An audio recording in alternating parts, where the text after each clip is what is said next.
Good morning, it's Dr. Rutledge, and I have another draft of a presentation that I find very exciting, a little disturbing, but I'm going to talk to you today about methionine, animal protein, and getting better. So let me share my screen and we'll get started.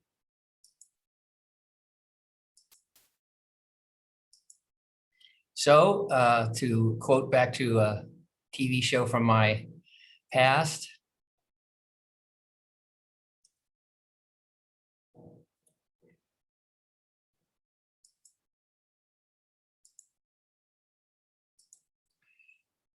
live long and prosper. What I mean by that, the reason I bring it up is live long and prosper, which means converted in this particular talk to eat less and live longer. But even more blunt is eat less meat, eggs, and dairy, and live even longer. We're going to fight cancer, heart attack, stroke, and dementia is what we're going to find out in today's talk. So I hope I've got your attention. But why and what is this all about? That's what we're going to talk about. And again, my apologies, this is an early draft of the talk. I think I have about 40 slides and it's going to take a while, so I hope you'll find it in your heart to forgive me. But I think you might find it interesting, both surgeons and patients. Basically, what we're talking about here is what's called methionine restriction and lifespan control. And there's a lot to say to it, but there's research that has always shown if you eat less, you live longer. There's some new research saying eat less protein in particular, and you live longer. And the mechanisms that these things happen is through a decline in something called insulin-like growth factor 1, a decrease in glucose and insulin levels. And particularly what we're going to be talking about today then is when methionine has been limited. And we're going to talk, what is methionine? Well, it's an amino acid, which is part of proteins and especially found in animals. When just the amino acid is limited, just methionine, lifespan is extended similar to the interventions that occur when you just eat less. So now there's this growing theory you could eat a little bit more, particularly if you eat healthy foods like plants and whole foods, not plants like sugar cookies. But this is an intervention that is equal in power and in some ways maybe better than just eating less food in general. Here's just one example of the studies that are coming out, but the carotid intimal media thickness basically is an easy way we can just look at your neck with an ultrasound without doing any invasive studies and see if you have hardening of the arteries. And hardening of the arteries is a predictor of heart attack, stroke, and death. And what they found is, independent of the pattern of strict vegetarian foods, those who consume more vegetables, fresh fruit, and just drank more water had better cardiovascular health. That means eat better, live longer.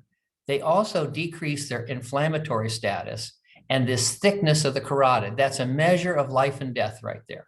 If that begins to harden and thicken, it's a warning God is coming to punch your ticket. Okay, here's some other recent data. Now, this is not from people, this is from mice, but they gave these animals colon and rectal cancer cells. And when they give them the cancer, it grows. Okay, that's what happened over just 3 days.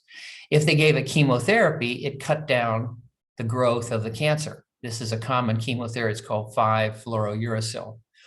Then what they just did is they cut back on the amount of methionine, this one amino acid in the diet of these mice. They decreased cancer tremendously. And then if they gave less methionine in the diet and chemotherapy, it worked even better. And so I hope I've kind of got your attention now, why we're going to talk about this and why I'm going to take so much time on this. What if you had cancer and you could just help fight the cancer, take the chemotherapy, but eat less meat and dairy and eggs? What if that meant you might live versus die from the cancer? Okay. Now, we're also going to talk about one other thing. I have a lot of people get confused. They say, oh, you're a vegetarian, you're a vegan, or something like that. Well, not exactly, because cotton candy, Snickers bars, Coca-Cola is vegetarian. Okay. Here they talk about this. They're talking about a high quality diet. Well, a high quality diet is high in fruit and vegetables, but it's fruit, not Fruit Loops. And it's whole grain, not Cheerios and Pop-Tarts. It's high in fiber because it's unprocessed. And it's relatively low in fat because that's what's out in the world. It's moderate to low in lean meat and fish because they're high in fat and high in methionine. But particularly, we think that a high quality diet, and this has been studied by others, no processed meat, no fried foods, no real tasty junk food or sweets, including especially sugary drinks, because we drink so many of them. And food away from home is at highly processed foods and skipping breakfast. Those things should be minimized if you're going to have what we call a high quality diet, because all these things have been shown to be related to life and death. And that's what we're going to talk about today. So let's get better. That's all we're saying. Good plants versus bad plants. So just let me go over this a little bit more.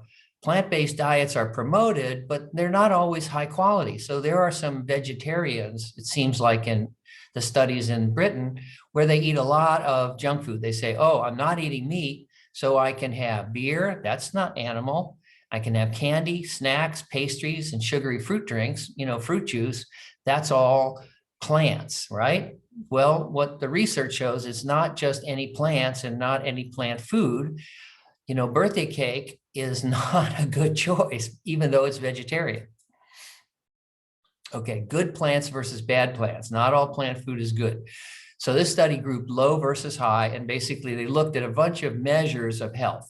Okay, and basically the best predictor of health was not whether it was plants, because you can eat bad plants, it was diet quality. So it's a little bit more subtle. So you can't say, I'm a vegetarian, I'm going to eat, candy bars and junk food and all kinds of stuff and greasy French fries and say, boy, look at me, I'm safe and healthy. No, no, no. It's a little more complex than that. So this is another study, though. Compared with non-vegetarians, vegetarians have a 38% lower risk of dementia. So I'm going to round that off and say, again, remember, we're thinking generally of high quality vegetable, fruit, and healthy food. But imagine if you could cut your risk of Alzheimer's disease by 50%, and I'm exaggerating, it's actually 38%, but a third to a half by just eating healthy. My mom suffered from severe dementia for many years, and it was a terrible thing to see. And I've taken care of patients with this disease. I strongly think that we should pay attention. You don't want this. You do not want this. And what if we could avoid it by eating healthy? That's kind of what we're talking about today. Plant foods rich in antioxidants and human cognition, that's your brain. 7 studies showed major improvement in cognitive domains, that is how the brain function was tested, and 19 found significant improvements in some areas, in some foods. Okay, here's the new research that I think bariatric surgeons and a lot of my patients and people who aren't my patients are wound up taking protein powders, okay? And they don't know this research. So one of the purposes of today's talk is not only to say, eat less to get better, but it also means you might be poisoning yourself. Now, you have to talk to your own doctor. Different doctors have different opinions. My opinion for the past 40 years has frequently been different. On the other hand, I've pretty much been right. So here's the deal. There's a lot of research saying that your high protein diet shortens your lifespan and makes you sicker. It might give you short-term weight loss. That's certainly been shown in a few studies, but so does smoking cigarettes, taking crack cocaine, and drinking high amounts of alcohol. Free amino acids shorten lifespan, even more than proteins. And there's one particular we're going to talk about today, but there's some that seem to be especially harmful, okay? The one we're going to talk about is methionine, because what we're saying is when you eat certain foods that are high in methionine, meat, dairy, eggs, you may be killing yourself. Like the song says, killing me softly with methionine. Well, I'm not sure that was the actual wording of the song, the lyrics. Killing me softly with methionine. No, sorry. Okay. Anyways, recent studies have shown that if you cut back on methionine, that is, decrease the methionine in animals' diets, you can change their lives. You can make them live longer, healthier lives. This is a recent study in 2021. Okay, so why does this happen? Well, methionine, when it's given, activates mTOR. That's also known as mechanistic target of rapamycin. This is a long story. Rapamycin was found on the Easter island of Rapa Nui. And this chemical found in the dirt is actually an immune blocker. And what it blocks is the mechanistic target. And when that is blocked, animals and people seem to live longer. So methionine, though, activates mTOR, so that does the opposite of what we want. Instead of blocking it, it activates it, which it shortens life and makes you sick. Also, methionine suppresses old cell cleanup. So as we age, we have little cells growing all over us in different places. And the body once in a while goes through and cleans up all the old junk. It says, there's an old cell, let's scrub it clean, and we'll grow some new ones. Okay, so that's also called a big word called autophagy. In other words, you go around and clean up stuff. And when we fast or eat less or different things that we can do, we encourage autophagy, which is like cleaning out the junky closet. And methionine restriction induces cleanup, the cleanup of old cells, typo. So methionine restriction induces autophagy, and that's what we want. We want cleanup. So methionine restriction, good. Methionine in the diet, bad, excuse me. And also, another important point is as we age, we rust. Not exactly, but what happens is we are on fire inside. That is, we're a burning live organism. And what we do to make energy, to think, to move, and to live is we use energy, just like we're using gasoline in a car. And so we burn our engines. And what we want to do is use it for good, but there's a lot of burning that goes on, which is not what we want. It damages tissue. And so a lot of times this oxidative stress is also called rust or just cell damage because we're running the engine of our lives. And methionine restriction decreases oxidative stress. And so we think these components are what makes methionine restriction lengthen lifespan and improve your health. In other words, not only does it make you live longer, but not longer and sicker, but longer and healthier. Okay.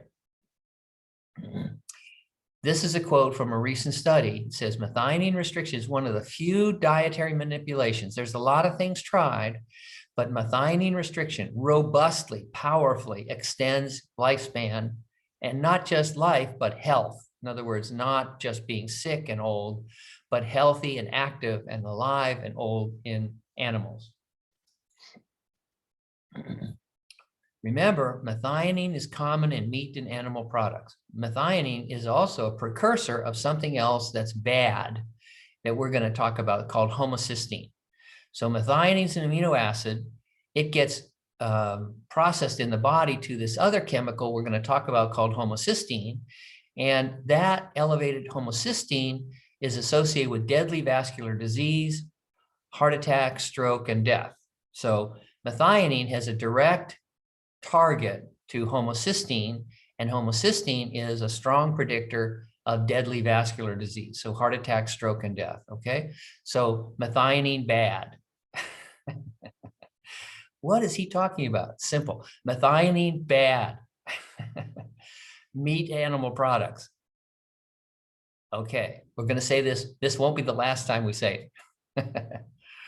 Homocysteine, amino acid produced when we break down proteins. Well, when we're metabolizing proteins, which we do every day, we get homocysteine because we get the methionine out of proteins in our body. That goes to homocysteine. And when that goes up, we damage the arteries. And that is what causes heart disease, blood clots, and death. High homocysteine levels, also called hyperhomocysteinemia, bad. That comes from eating extra protein, because when you eat it and you don't need it, your body just breaks it down. That makes homocysteine, arterial damage, heart attack, blood clots, and death. Okay? Don't eat a lot of protein, my opinion. Ask your doctor. They disagree. If I may say in a polite, humble way, they're wrong. They haven't read the latest data.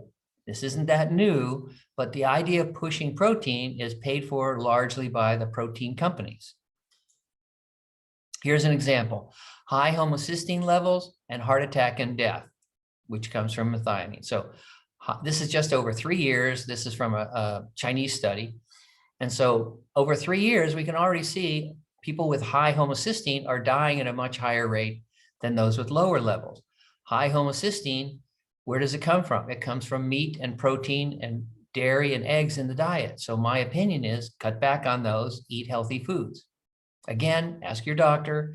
They may disagree. And in my humble way, I would say, I believe they're wrong.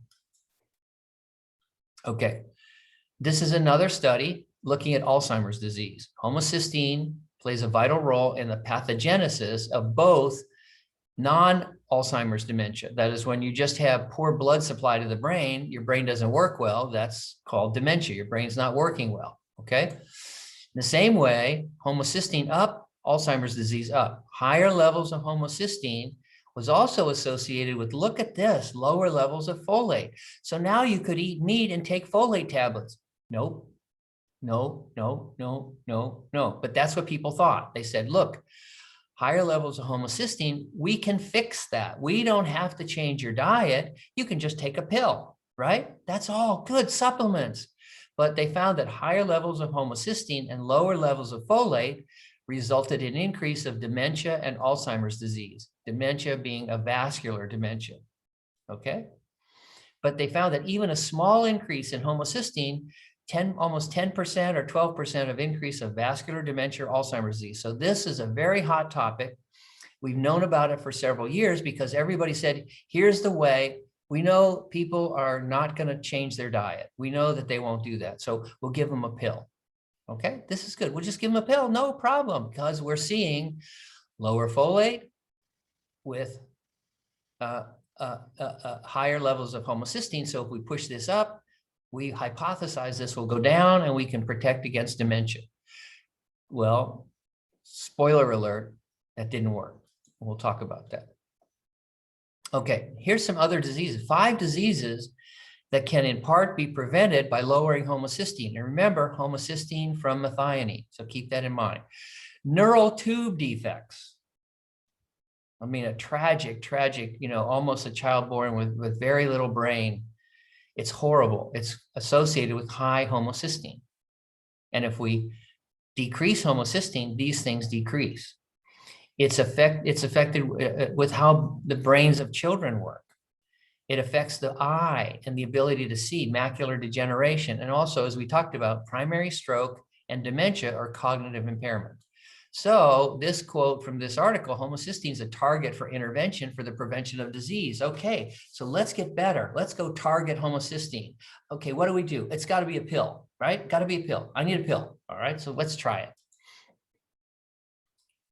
Okay, conclusions. Elevated homocysteine levels are an independent predictor of cardiovascular mortality and all-cause mortality, and the risks are especially higher amongst the elderly. Methionine goes to homocysteine. I'm ready. Let's go fight. Let's go do it. Let's do it, okay? And so here's a study, serum homocysteine in relation to mortality and morbidity from coronary heart disease, 24-year follow-up in Germany. Homocysteine is an independent, so no matter what else is going on with the patient, more heart attack and death. Okay, more homocysteine, more heart attack and death, and nothing else, age, race, gender, none of that, it predicts it, it changes it. More homocysteine, more heart attack and death. Okay, we need to do something. What can we do? What can we do? All right, now here's a study which showed fruit and vegetable intake affected nutritional status and homocysteine level. And what they found in this study is if you eat more fruits and vegetables, better food habits, and you increase vitamin and mineral intake, and with that, you get lower homocysteine levels. Okay, yeah, I get it, but I am not giving up my hamburger and French fries and my strawberry milkshake. But here's what this study showed. We can fix this. We can fix this. You don't have to die. You don't have to have a heart attack. All you got to do is eat fresh fruits and vegetables, better food habits. that increases your vitamin and mineral intake.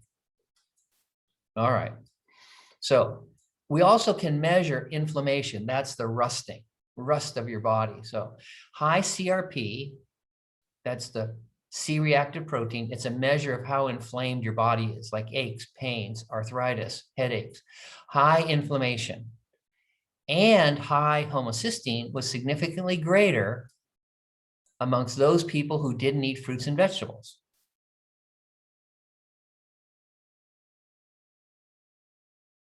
What do you think we should do? I think we should get a pill. The greater frequency of fruit and vegetable intake was associated with significantly lower inflammation, the CRP, and lower homocysteine. Because both of these metabolites, both of these two chemicals in the bloodstream, which you can go measure, both of these metabolites are known risk factors for cardiovascular disease. This is evidence that a higher intake of fruits and vegetables can reduce the incidence of cardiovascular disease. We've got tons of studies that say this, but this is saying we can measure it through homocysteine. And where does homocysteine come from? Right, methionine. Okay, so now we've got this and many other studies I'm not going to go through, but meta-analyses. Here's the two things we want to talk about next, because we want a pill. We want a pill. We want a pill. I refuse to eat fruit. I want a hamburger. Give me a pizza. Okay, all right. Okay, stay with me for a second. So what we found, a lot of studies, they showed higher levels of homocysteine and lower levels of folate was resulting in dementia, Alzheimer's disease, and particularly vascular dementia, okay? All right, so then they did big studies, millions of dollars, and they gave folate and or B12, okay? Because see, low folate can fix high homocysteine. Didn't work. Didn't work. I'm not eating any more freaking healthy food. Give me a pill. I saw something on YouTube where they have a pill that will increase folate and that'll protect me. Wrong, wrong, wrong, wrong. We're going to talk more about this. Homocysteine causes Alzheimer's. The theory was folate and or B12 will cut back on homocysteine and protect us. Does not work. Okay, blood test. High folate, low homocysteine, good. Okay, high folate, low homocysteine, good. High folate, vitamin, pill, low homocysteine, good. But treatment with folate pills failed. High folate in the blood seems to protect from dementia and heart disease, but folate pills fail. Let me say this again. Everybody got excited. If you have high folate in the blood, you seem to have less chance of dementia and heart disease. So let's do a big study, spend millions of dollars, half people get sugar pills and half get folate. Didn't really work. But high folate in the blood protects from dementia and heart disease, but the folate pill didn't work. I know. Stay with me, okay? I apologize. Look, it seems obvious. They spent millions of dollars. We're going to give a folate pill. They're still working on this, but it doesn't work. Okay, here's a vitamin A story. Now, almost 15, 20 years ago, I was on YouTube. You can look up the video. I talked about the vitamin A story, and I'm going to summarize it here. But back many years ago, they found that high blood levels of vitamin A was associated with less lung cancer. So people got all excited, especially the United States of America's Veterans Administration, because we had many veterans of the Vietnam and the Korean War who were smokers. And so they were all facing lung disease and lung cancer at very high rates. So they said, well, look, this vitamin A business, you know, this is great. All we'll do is we'll get a bunch of people and we'll test it, because you can't just say high vitamin A, low cancer. We can't just give everybody vitamin A, because oftentimes it doesn't work. Remember the folate story. They took 17,000 veterans who were smokers. They did a randomized controlled trial. So half get a sugar pill, half got vitamin A versus nothing. In 8 years, they had to stop the study. The people in the sugar pill group did better.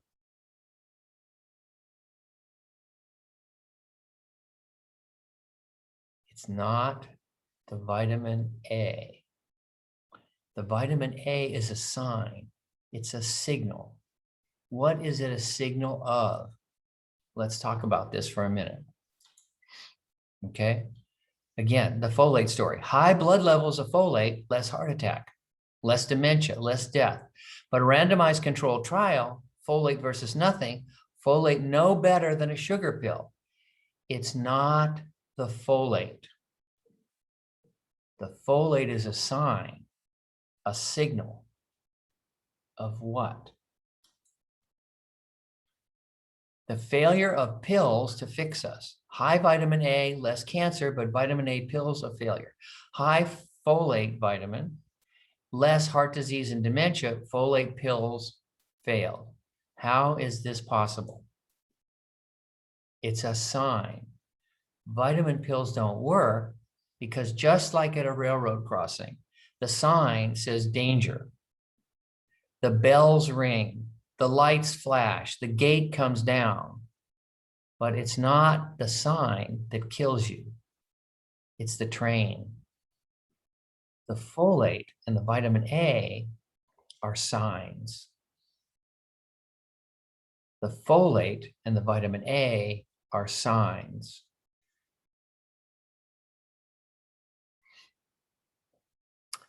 High blood levels of vitamin A or folate is good. Excellent studies show these pills of vitamin A or folate have had no effect. What does it mean? The blood levels are a sign. It's not the sign that kills you, it's the train.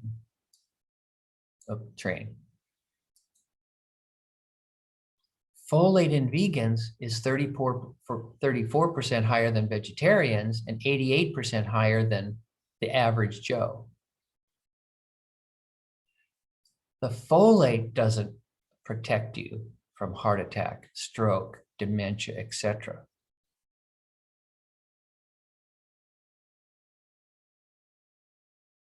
The folate tells you that patients are eating healthy.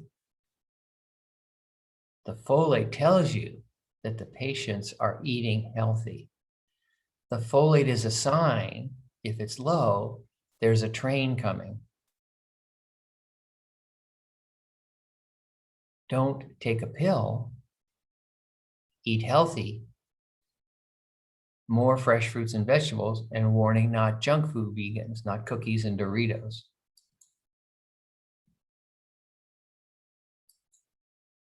Want to protect your brain, your heart, and your life? Eat a healthy diet, not pills and supplements. Where do we get folate? In other words, where do we get folate? Remember the pills that don't work? Good sources of folate, dark green leafy vegetables. Okay, spinach, romaine, lettuce, asparagus, Brussels sprouts, broccoli, beans, peanuts, sunflower seeds, fresh fruits, not juices, whole grains. In other words, the folate is the warning sign. If it's low, ding, ding, ding, ding, ding, ding, ding, there's a train coming. There's a train coming. But now let's talk about the train. Findings show compared to non-vegetarian, vegetarians had a 38% lower risk of dementia. And how can we tell this? We could look at the sign. Folate is an indication of how much fresh fruit and vegetables you're eating. Okay. But why is that so important? Well, now we know, because when you eat fresh fruits and vegetables, you're generally eating less methionine or animal products. And protein, especially animal protein, raises homocysteine. Okay?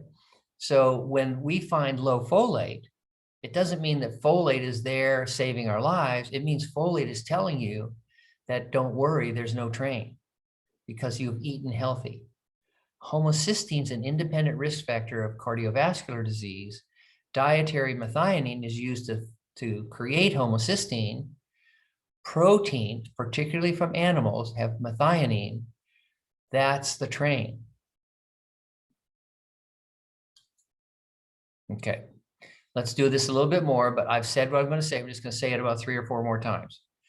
Plasma total homocysteine has been shown to be a risk factor for cardiovascular disease, and large-scale clinical trials have demonstrated that therapeutic treatment of folate and B vitamins do not reduce the risk.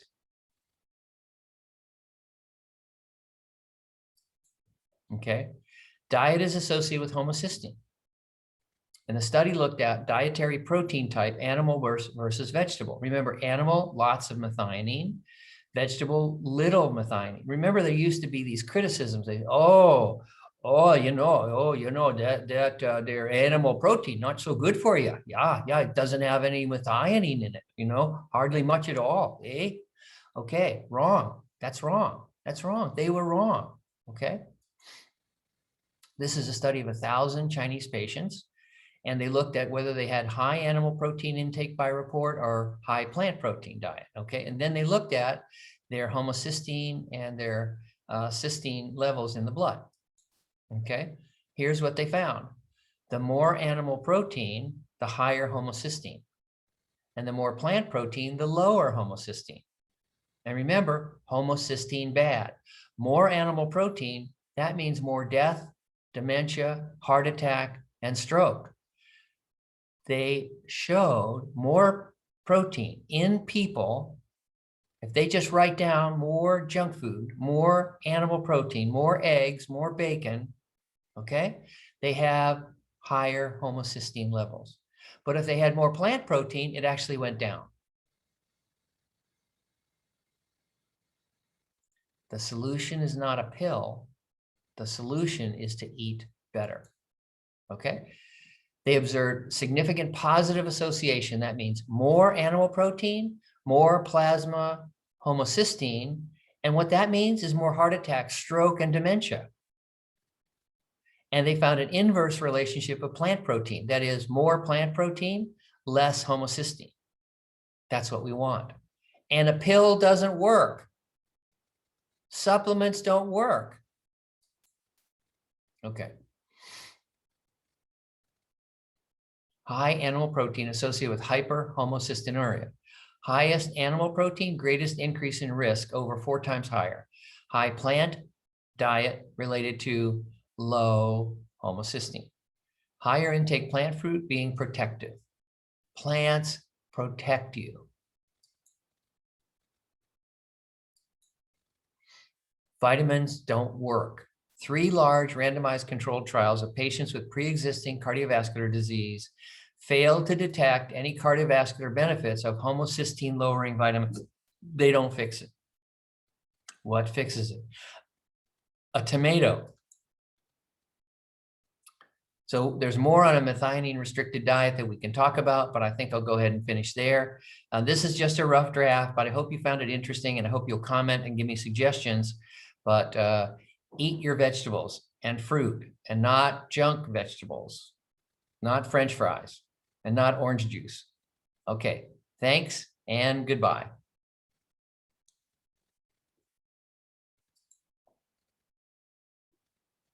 Let's be careful out there.